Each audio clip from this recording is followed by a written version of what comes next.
ಆತ್ಮೀಯ ಬಂಧುಗಳೇ, ಶ್ರೀಮದ್ ಭಗವದ್ಗೀತೆ ತತ್ವ ವಿವೇಚನಿ ಟೀಕಾ ಅಧ್ಯಾಯ 4 ಜ್ಞಾನ ಕರ್ಮ ಸನ್ಯಾಸ ಯೋಗ. ಇದರಿಂದ ನಾವು ಇವತ್ತು 18ನೇ ಶ್ಲೋಕವನ್ನ ತಿಳ್ಕೊಳ್ಳೋಣ. ಶ್ಲೋಕ 18. ಕರ್ಮಣ್ಯ ಕರ್ಮ ಯಃ ಪಶ್ಯೇತ್ ಅಕರ್ಮಣಿ ಚ ಕರ್ಮ ಯಃ ಸ ಬುದ್ಧಿಮಾನ್ ಮನುಷ್ಯೇಷು ಸಯುಕ್ತ ಕೃತ್ಸ್ನ ಕರ್ಮಕೃತ್. ಅನುವಾದ: ಯಾವ ಮನುಷ್ಯನು ಕರ್ಮದಲ್ಲಿ ಅಕರ್ಮವನ್ನು ನೋಡುತ್ತಾನೋ ಮತ್ತು ಯಾರು ಅಕರ್ಮದಲ್ಲಿ ಕರ್ಮವನ್ನು ನೋಡುತ್ತಾನೋ ಅವನು ಮನುಷ್ಯರಲ್ಲಿ ಬುದ್ಧಿವಂತನಾಗಿದ್ದಾನೆ ಮತ್ತು ಆ ಯೋಗಿಯು ಸಮಸ್ತ ಕರ್ಮಗಳನ್ನು ಮಾಡುವವನಾಗಿದ್ದಾನೆ. ಇದು ಶ್ಲೋಕ ಮತ್ತು ಅದರ ಅನುವಾದ. ಈಗ ಇದನ್ನ ಅರ್ಥ ಮಾಡಿಕೊಳ್ಳೋದಕ್ಕೆ ಪ್ರಯತ್ನ ಮಾಡೋಣ. ಈಗ ನಾವು ತಿಳ್ಕೊಂಡಿರೋ ಪ್ರಕಾರ ಭಗವಂತ ಕರ್ಮತತ್ವ ತುಂಬಾ ಇಂಪಾರ್ಟೆಂಟ್ ಅಂತ ಹೇಳ್ತಾನೆ. ಯಾಕೆ ಹೇಳಿ?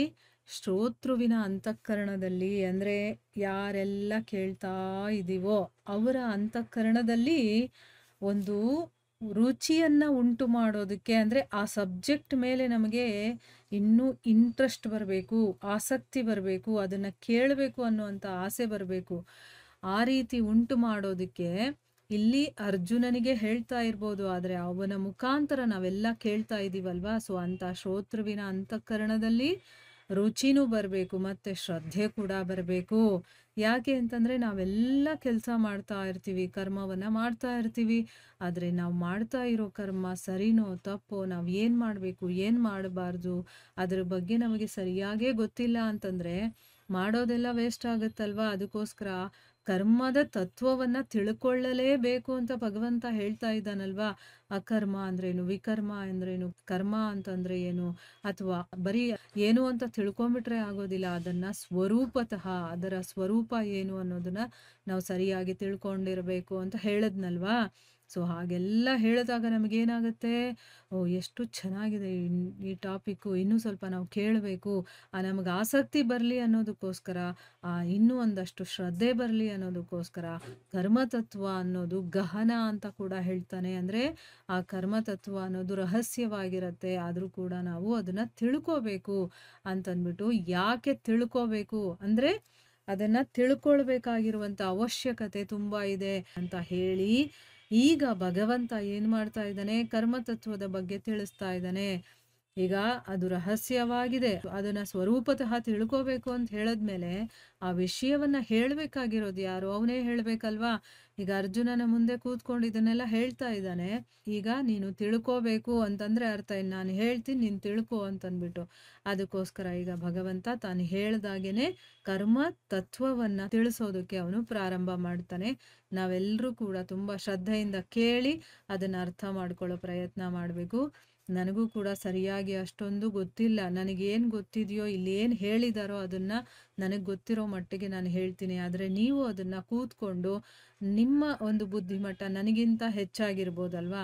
ಸೊ ಅದಕ್ಕೋಸ್ಕರನೇ ನಾನು ಏನು ಓದಿ ಹೇಳ್ತೀನೋ ಅದ್ರ ಬಗ್ಗೆ ನೀವು ಆಲೋಚನೆ ಮಾಡಿ ನೀವು ಇನ್ನೂ ಚೆನ್ನಾಗಿ ಅರ್ಥ ಮಾಡ್ಕೊಳ್ಳೋ ಪ್ರಯತ್ನ ಮಾಡಿ.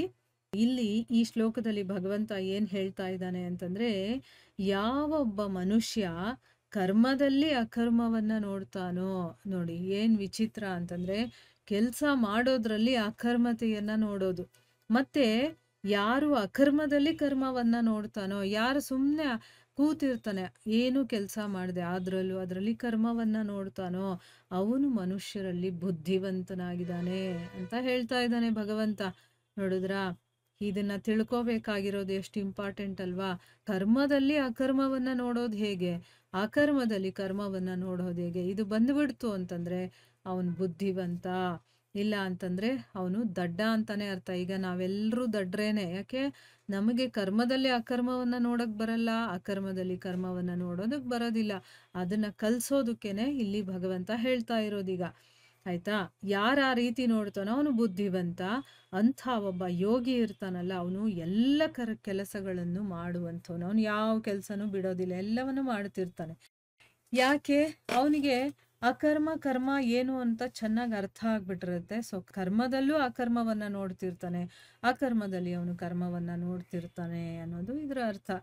ಎಷ್ಟು ಸಿಂಪಲ್ ಆಗಿ ಭಗವಂತ ಹೇಳಿದಾನೆ. ಆದ್ರೆ ಇದು ಅರ್ಥ ಆಗ್ಬೇಕು ಅಂತಂದ್ರೆ ನಮಗೆ ತುಂಬಾನೇ ನಾವು ಬುದ್ಧಿವಂತರಾಗಿದ್ರೆ ಮಾತ್ರ ಅರ್ಥ ಆಗೋದು. ಆದ್ರೂ ಕೂಡ ಅದನ್ನ ಮತ್ತೆ ಮತ್ತೆ ನಾವು ಮನ್ಸಲ್ಲಿ ಮನನ ಮಾಡ್ತಾ ಇದ್ರೆ ಒಂದಲ್ಲ ಒಂದ್ಸರಿ ನಮಗದು ಅರ್ಥ ಆಗೇ ಆಗುತ್ತೆ ನೋಡಿ. ಕರ್ಮದಲ್ಲಿ ಅಕರ್ಮವನ್ನ ನೋಡ್ತಾನವನು ಅಂತ ಹೇಳಿದಾನೆ ಭಗವಂತ. ಆ ಒಂದು ಸ್ಥಿತಿಗೆ ನಾವು ಬರ್ಬೇಕು ಅಂತ ಇದನ್ನೆಲ್ಲ ಹೇಳ್ತಾ ಇರೋದು ಆಯ್ತಾ. ಆ ಸ್ಥಿತಿಗೆ ಬರೋದಕ್ಕಾಗತ್ತೆ. ಯಾಕೆ ಅಂತಂದ್ರೆ ಆ ತತ್ವ ಏನು ಅನ್ನೋದು ನಮಗ್ ಗೊತ್ತಾಯ್ತು ಅಂತಂದ್ರೆ, ಯಾಕೆ ಹೇಳ್ತಾ ಇದ್ದೀನಿ ಅಂತಂದ್ರೆ ಇದನ್ನ ನಾವು ಎಕ್ಸಾಂಪಲ್ ಆಗಿ ಬೇಕಾದಷ್ಟು ಭಕ್ತರಾಗಿರಬಹುದು, ಆಮೇಲೆ ಸಾಧು ಪುರುಷರಾಗಿರಬಹುದು, ಸಂತರಾಗಿರಬಹುದು, ಆಮೇಲೆ ದಾಸರಾಗಿರ್ಬೋದು, ಇಂಥವರ ಜೀವನದಲ್ಲಿ ನಾವು ನೋಡಿರ್ತೀವಿ.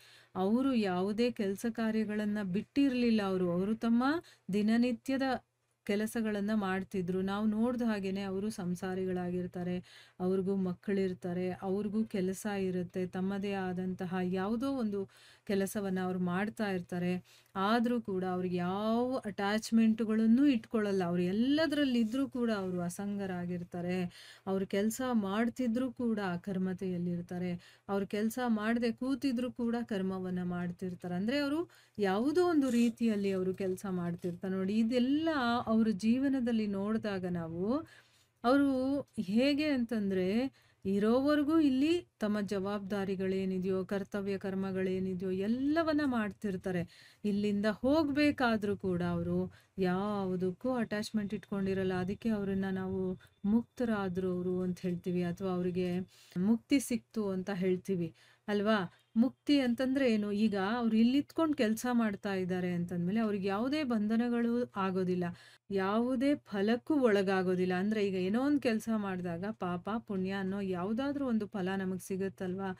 ಆದ್ರೆ ಯಾರು ಕರ್ಮದಲ್ಲಿ ಅಕರ್ಮವನ್ನ, ಕರ್ಮದಲ್ಲಿ ಕರ್ಮವನ್ನ ನೋಡ್ತಾರೋ ಅಂಥವರಿಗೆ ಆ ಫಲಗಳೂ ಬರೋದಿಲ್ಲ. ಯಾಕಂದ್ರೆ ಅವರು ಸಂಪೂರ್ಣ ಮುಕ್ತರಾಗ್ತಾರೆ ಅಂತ ಹೇಳ್ತಾರೆ. ಸೊ ಆ ರೀತಿ ದಾಸರು, ಭಕ್ತರು ಇಂಥವರ ಜೀವನದಲ್ಲಿ ನಾವು ನೋಡಿರ್ತೀವಿ. ನೋಡ್ತಾ ಇದ್ದಂಗೆ ಅವರು ಮೇಲೆ ಅಂದ್ರೆ ಆ ಲೋಕಕ್ಕೆ ಹೋಗೋದನ್ನ ನೋಡ್ತೀವಿ. ಅವರು ಮತ್ತೆ ಮರಳಿ ಈ ಒಂದು ಮರ್ತ್ಯ ಲೋಕಕ್ಕೆ, ಅಂದ್ರೆ ಏನು, ಮೃತ್ಯು ಇರುವಂತ ಈ ಲೋಕಕ್ಕೆ ಬರುವಂತ ನೆಸೆಸಿಟಿ ಇಲ್ಲ. ಅದಕ್ಕೆ ಇಲ್ಲಿ ಹೇಳ್ತಾ ಇರೋದು, ಕರ್ಮ ತತ್ವವನ್ನ ತಿಳ್ಕೊಳ್ಳೋದು ಇದೆಯಲ್ಲ, ಅದು ಬುದ್ಧಿವಂತರು ಮಾತ್ರ ತಿಳ್ಕೊಳ್ಳೋದಕ್ಕಾಗೋದು. ಅವನು ಎಲ್ಲಾ ಕೆಲಸಗಳನ್ನು ಮಾಡ್ತಾ ಇರ್ತಾನೆ ಅಂತ ಹೇಳಿದ್ದಾರೆ. ಸೊ ಈಗ ನಮಗೆ ಕೆಲವೊಂದು ಮಟ್ಟಿಗೆ ಇಲ್ಲಿ ಅರ್ಥ ಆಯ್ತು. ಈಗ ಪ್ರಶ್ನೆಗಳನ್ನ ಕೇಳ್ತಾರಲ್ವಾ, ಇದೇ ಒಂದು ಉತ್ತರವನ್ನ ಪ್ರಶ್ನೆಗಳ ರೂಪದಲ್ಲಿ ಕೇಳಿದಾಗ ಅವ್ರು ಇನ್ನೂ ಡೀಟೇಲ್ ಆಗಿ ಅದನ್ನ ವಿವರಣೆ ಮಾಡಿ ಹೇಳ್ತಾರೆ. ಆಗ ನಾವು ಸ್ವಲ್ಪ ಅರ್ಥ ಮಾಡ್ಕೊಳ್ಳೋದಕ್ಕೆ ಪ್ರಯತ್ನ ಮಾಡೋಣ. ಈಗ ಬರೀ ನಾವು ಇಲ್ಲಿ ಇಷ್ಟನ್ನು ತಿಳ್ಕೊಂಡಿದ ತಕ್ಷಣ ನಮ್ಮ ತಲೆಗೆ ಹೋಗಲ್ಲ ಅದು, ಆಯ್ತಾ. ಆದ್ರೆ ಪ್ರಶ್ನೆಗಳ ಮುಖಾಂತರ ಅವ್ರು ಹೇಳಿದಾಗ ನಮ್ಗೆ ಇನ್ನೊಂದು ಸ್ವಲ್ಪ ಚೆನ್ನಾಗಿ ಅರ್ಥ ಆಗುತ್ತೆ. ಇಲ್ಲಿಗೆ ನಾವು ನಿಲ್ಸೋಣ. ಹರೇ ಕೃಷ್ಣ.